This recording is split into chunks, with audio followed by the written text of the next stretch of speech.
Hey guys, Pete here to show you how to install your BOTO stabilizer kit. This one's pretty easy, so just stick with me for a minute and we'll show you how it's done.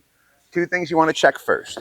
You want to make sure that the rope is not tangled around the bar and that the Velcro side here is on the ground.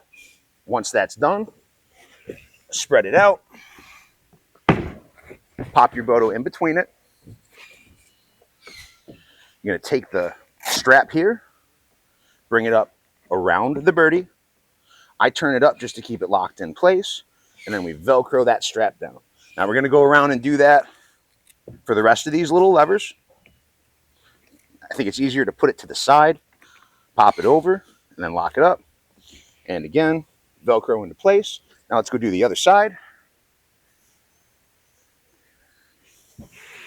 Same thing. It's easier to put it to the side, slide that up, pop it around, bring that up to lock it into place, Velcro it down, and then one last time. Unstrap, turn, pop it on, turn it up, Velcro it down, and that's it.